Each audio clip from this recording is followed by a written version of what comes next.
So Subaru's pulling out of the United States. They said we're done. All plans to build new plants have been canceled. They're going to leave about 10% of their production here, and they're all leaving the United States. They said the tariff war is just too much and too high of a cost for them to deal with this anymore, and they're done. So no more Subaru in the United States. And sadly, look at this. We have another car manufacturer pulling out of the United States of America. It's Subaru. And look what they said. They don't want to deal with this crazy climate and tariffs. They are pulling out. They are pulling out of the United States of America. They will only leave about 10% in the United States of America.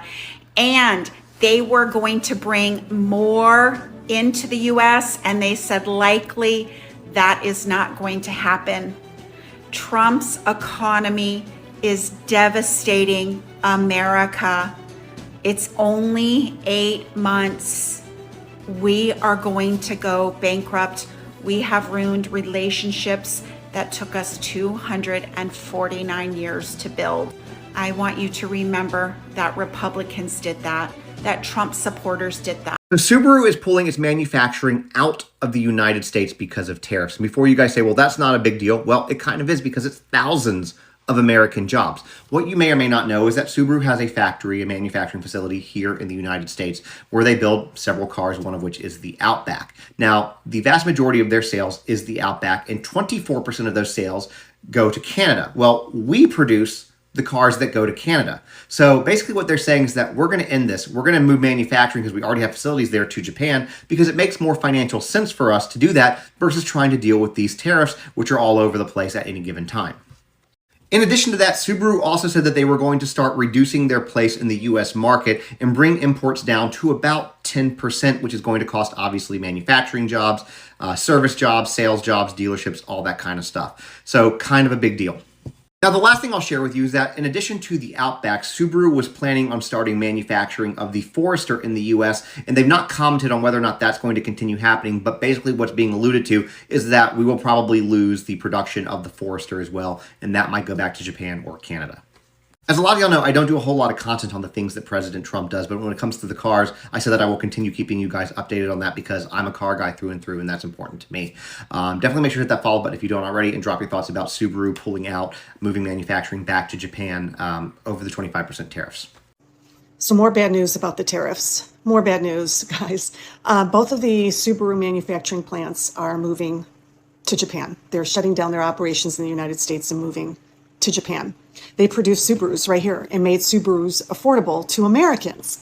Now, if you guys are fans of Subarus, like I very much am, the price of Subarus are going to go up, because now we're going to be purchasing vehicles that had to be imported back into the United States. It's going to go up substantially. But here's what else is going on. You've got countries like Canada, who they love Subarus over there as well, but they are not importing United States Subarus because of the tariffs. They're going directly to Japan to start importing Subarus. And Subaru is meeting a global need.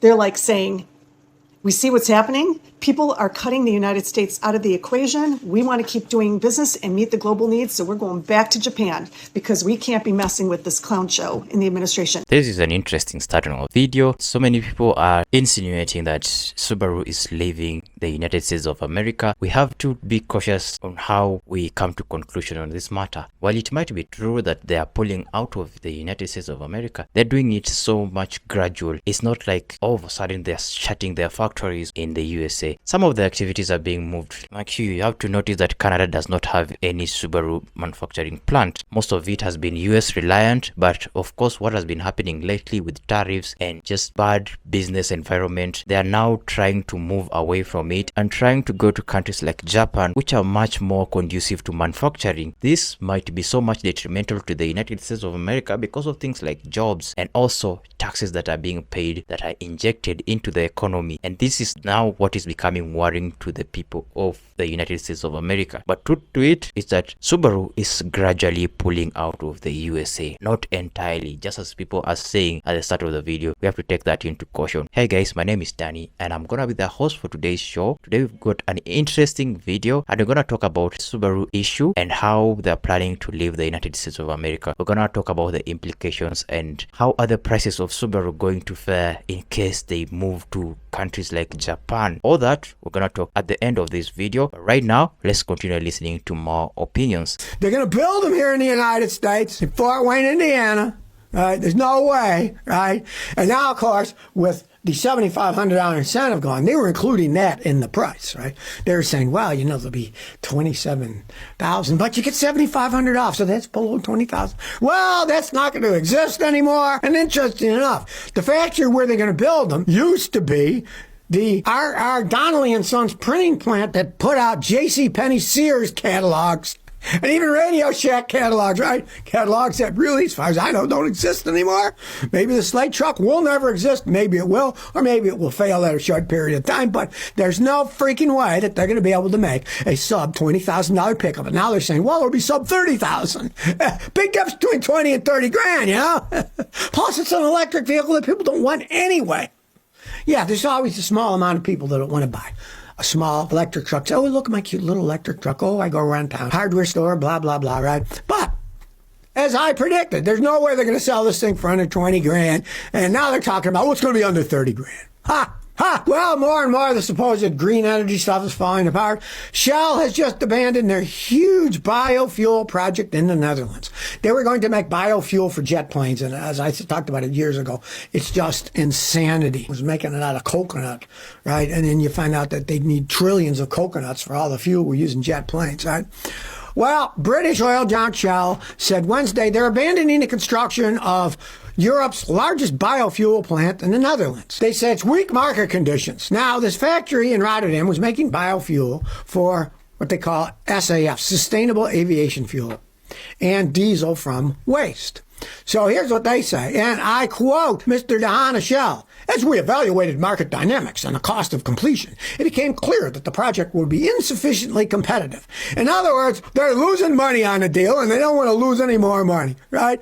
Now, this was started up, the project in 2021 for Europe to meet these emissions targets. And now they're saying, well, we're not going to meet those things. Forget that. 4 years later, right down the toilet. Now, more than half of this facility that they're no longer building was to produce sustainable aviation fuel. It's biofuel made from plant and animal materials, cooking oil and fat, to lower the carbon emissions from traditional jet fuel. They still have pollution because you're just burning. It's, you know, basically biodiesel. You're still burning it, right? Now, the airline has already complained that that fuel is not widely available and it costs too much money. And now Shell is saying, we're not even going to build that factory anymore. Forget this crap. Well, here we go. Subaru has announced that it is leaving production facilities in the United States, closing them all up, laying off the employees, and moving to Japan. And when they were citing the reason that they were doing this, they said they were pulling out of the United States due to high production cost and moving to a more affordable option. It was actually cheaper for them to go make the cars in Japan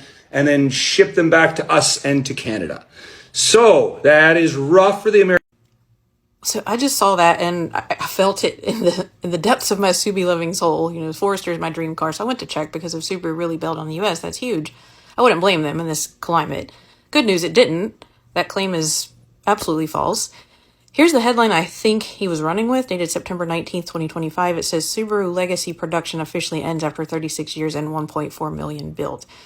That's about one model retiring. The legacy sedan, not Subaru's legacy leaving America. I think maybe that's where the confusion was. Now, Subaru's own press release the day before spells out what's actually happening, quoting, the end of legacy production will be followed shortly by the end of U.S. production of the Outback. Those changes are leading to SIA's transition to begin U.S. production of the Subaru Forester in October, followed by the Forester Hybrid in the spring. Translation, the Indiana plant is retooling, adding Forester and the Hybrid while it still builds the Ascent and the Crosstrek. That same release notes SIA is Subaru's only plant outside Japan. It produces about half of all Subarus sold in North America, and it expects to hit its 8 millionth vehicle in November. That's not shutting down and moving everything to Japan. Yes, Outback Assembly is moving to Japan. The TFL car piece also points out that could make prices bounce with tariffs. Nuance matters there, right? But the big picture, Subaru manufacturing in Indiana continues with a shift to Forester, not a mass layoff, not a total exit. Just a switch. So here's yet another example, you guys, of how quick we are to see something online and just believe it. You know, this guy who posted this has around 79,000 followers, so it seems legit, right? I mean, I even went to the comments after I fact-checked thinking, surely someone's called this out, but no, at least in the first stretch I scrolled, everybody was just saying, oh, this is awful, this is terrible. You know, just another example of the orange man ruining the economy. And listen, I don't disagree with that part. I think that's true. But this isn't an example of it. And seeing that big following even made me second guess myself. I thought maybe I'm the one missing something. So I double checked and triple checked, but no, it's just not true. And, you know, that's the point. If we're going to refute something, if we're going to argue about facts, we need to make sure we're standing on a factual base. I get it. I have people I trust implicitly too, but that didn't happen overnight. It took me fact checking their stuff like over and over before I was like, okay, this person's solid. You know, I'm sure we all have people we follow like that, but that shouldn't be the rule. We still need to do our own research first, because if we don't, then we're no better than the folks that we blame for spouting misinformation, right? We've got to be better than that. So, yeah, the only thing that is leaving is the Legacy, and I guess eventually the Outback. If you guys love your Legacy, hold on to it. For now, my Foresters are still being produced here. Anyway, just figured I'd clear this up and let you know Subaru is still very much in Indiana. And yeah, just make sure you fact check, do your homework. That's it. All right, later. I keep hearing people say that Subaru's Indiana assembly plant is closing, that Subaru is moving production from the United States to Japan, and that's not true. What's actually happening is Subaru is closing down the Legacy line. The Legacy model of cars is no longer being sold at all because of a increasing demand for SUVs, particularly in the United States. And the Outback line, well, the Outback line is being shifted a little bit. About 10% of all Outbacks produced at the Indiana factory were exported to Canada. Those exports are now being shifted to Japan because it's cheaper for Japan to shift the Outback production line to Japan and then pay import tariff costs to Canada than it is to manufacture them in the United States with all of the tariff fees associated and then export them to Canada. So that plan is because of the tariffs. But even though they're losing portion of their Outback production, about 10%, and they're losing the Legacy line, Subaru had already planned to bring all Forester SUVs and Forester hybrid model production to the Indiana assembly factory. So Subaru is going to remove about 50,000 vehicles every month or every year from production in Indiana, but they're adding the Forester line, which will add about 170,000 vehicles just to the United States, as that's the number of Subarus that are Foresters that Subaru delivered last year. So it looks like, if you just read the headline, that Subaru's leaving Indiana, but what's actually happening is they're canceling an already Legacy program that they had already planned to cancel in the Legacy. They're moving portion of the Outback production back to Japan because it's cheaper for them, and they're moving the Forester, which overwhelmingly sells only in the United States, to the United States to save money. See, my reasoning behind listening to all people's opinions, you get different perspectives. When we started the video, you'd think that the United States economy is really crumbling. You'd think that Subaru has packed its bag and is leaving US with immediate effect. But as you've listened gradually along the video, you see that there is just maybe one line of Subaru that is leaving, going back to Japan. And that is what is, let's say, concerning at the moment. So they are not fully leaving, just as I said before. But let's try and look beyond Subaru. It's not only Subaru that are facing, let's say, this harsh economic environment, but also companies like Volvo and other US companies that are, of course, laying off workers because they are not continuing with their normal production or their normal running of its operations. But that does not mean that Subaru is entirely closing out its brand. You've heard from the last two speakers, the Indiana production plant